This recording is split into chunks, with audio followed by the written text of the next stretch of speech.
ऐसा लगा अंत में बताइएगा जरूर। अरे बहू, चाय ले ले, उठ जा बेटा। अरे मम्मी रहने देती ना, मैं उठ तो रही थी। अरे कोई बात नहीं, खाने में क्या बनाना है वो बता दे। देख लो माँ, कुछ भी जो ये कहे बना लेते हैं। बेटा मैंने तो जो सब्जी थी वो काट दी है, तू बस रोटियां बना लेना। ये हर रोज सुबह का सीन था ममता के ससुराल का। एक दिन पड़ोसन कहती है, अरे बहन जी, सारा दिन काम करती रहती हो, थकती नहीं क्या आप? बहू क्या करती रहती है सारा दिन? अरे वो भी कुछ ना कुछ करती ही रहती होगी। अब इतनी भी बूढ़ी तो नहीं हूँ मैं जो बैठ जाऊं कि सामने काम पड़ा है और मैं बैठी रहूं। अरे लेकिन बहू की तो आदत खराब हो जाएगी जब सारा काम आप ही कर दोगी। अरे ठीक है ना, कम उम्र में हमारी भी शादी हुई थी।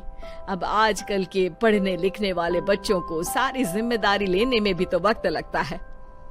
बहू है तो क्या हुआ, मेरी बेटी की उम्र की ही है ना। एक उसे भी देख लो, चाय बनाने के सिवा आता ही क्या है। ममता से सारी बात करती है। हाँ मम्मी जी ही ज्यादा काम करती हैं, इसमें कोई दो राय नहीं है। लेकिन मैं भी क्या करूं, ऑफिस और घर के बीच जो वक्त मिलता है उसी में काम कर लेते हैं, है ना। दिन बीत रहे थे। सास बहू के बीच की बॉन्डिंग अच्छी थी, लेकिन जब बहू माँ बनती है तो जो थोड़ा बहुत काम किया करती थी वो भी छोड़ देती है। बहू ये ले, तेरे लिए बनाया है, इसको खाने से बच्चा और तू दोनों स्वस्थ रहेंगे। ठीक है माँ जी। माँ जी, वो बच्चे के लिए गद्दे जो सूख रहे हैं ना छत पर, जरा ले आइए ना। तभी वहाँ पति आ जाता है। अरे माँ रुको, मैं ले आता हूँ, तुम मेरा खाना लगा दो। माँ किचन में चली जाती है। पता है, बगल वाली डॉली है ना, वो लोग हमारी साइड के हैं। उसकी सास ने तो उसकी हड्डियों को मजबूत करने वाले लड्डू बनाए हैं। उसे भी बच्चा हुआ है ना। पता नहीं मम्मी जी क्या पानी सा उबाल कर दे देती है, मैं तो बस वही खा लेती हूँ। अरे तो तुम्हारे साइड बनता है तो तुम अपनी माँ से बोल दो, वो बना देंगी। आहा, माँ की तबीयत ठीक नहीं रहती, तुम जानती हो ना, कैसे बनाएंगी वो। अरे क्या हो गया सासू माँ को? कल तक तो फेसबुक में किटी की फोटो डाल रही थी। अच्छा अच्छा चुप रहिए। डॉली की सास ने मनाया है, तुम लोगों का भी तो फर्ज बनता है। तभी वहाँ सास आ जाती है। ये ले बहू, गर्म पानी की बोतल, गर्म पानी पीने से पेट अंदर हो जाएगा। नहीं नहीं माँ जी, गर्म पानी पीने से प्यास नहीं बुझती। अरे पी लेना बेटा। वो बगल वाली डॉली को तो जानती है ना, जो तुम लोगों के साइड की है। तेरे साथ ही उसका भी बच्चा हुआ था। बेचारे का कोई ख्याल रखने वाला नहीं, सारा काम करती है और रात में बस एक लड्डू खाकर सो जाती है। पेट तो लटक ही गया है और बच्चा तो कितना कमजोर सा है उसका। अच्छा माँ, क्या बात है, डॉली की ये हाल है? क्यों मैडम, क्या कहना है आपका? अब पता है मुझे, किसी के पास मेरी सास की तरह सास थोड़ी ना है। नहीं नहीं बेटा, ऐसा नहीं है, मेरे लिए तो तुम सभी मेरे बच्चे जैसे ही हो। ममता को समझ में नहीं आता कि वो सास में कैसे कोई बुराई निकाले, क्योंकि हर कोई उससे उसकी सास की तारीफ ही किया करता था। एक रोज ममता के घर उसकी ननद आती है। अरे भाभी, मुन्नी को तो 6 महीने हो गए, आप अभी भी बेड पर हो। आ गई है आप? कैसी हैं बुआ? बच्चा होने के 6 महीने बाद आई हैं आप? भाभी अमेरिका दूर है ना, तो वक्त लग जाता है। अब इनकी छुट्टी अभी थी तो सभी आ गए। वैसे माँ कहाँ है? थकी हारी सास बेटी को देखकर खुश हो जाती है। माँ, इस बार तेरा वीजा तैयार है, मेरे साथ चलने को तैयार रहना। हाँ हाँ बेटा, मैं तैयार हूँ। अरे ऐसे कैसे माँ, मैं कैसे मैनेज करूंगी? कैसे मतलब? जैसे मैंने किया अमेरिका में, आप इंडिया में कर लेना। वैसे आपका तो मायका भी पास ही में है ना। हाँ वो तो है, लेकिन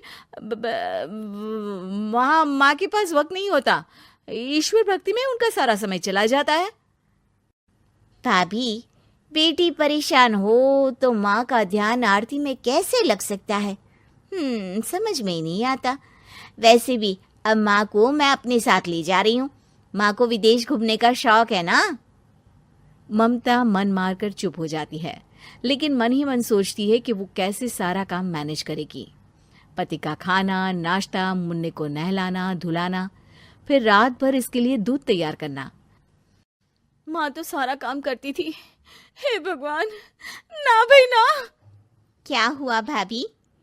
क्या सोचकर ना भी ना कर रही हो? अरे कुछ नहीं, बस बच्चे के बाद से ही कमजोरी ज्यादा हो गई है ना, तो अचानक से बड़बड़ाने लगती हूँ मैं।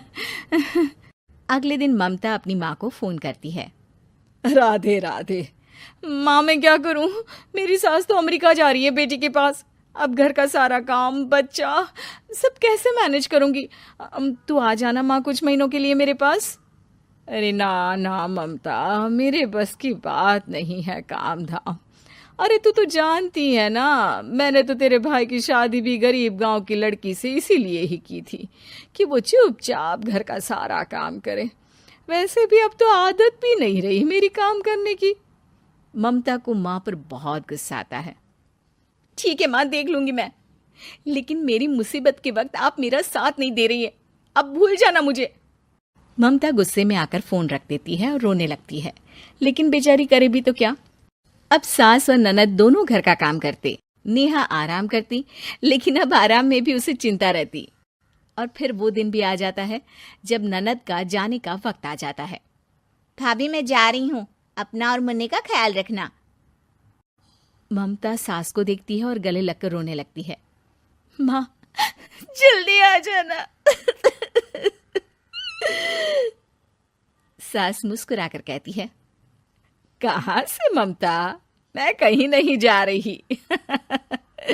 मैंने देखा कि मेरे जाने की बात से ही तू परेशान हो गई थी, इसीलिए मैंने अपना जाना कैंसिल कर दिया है। तू चिंता ना कर, मैं तेरे साथ ही रहूंगी।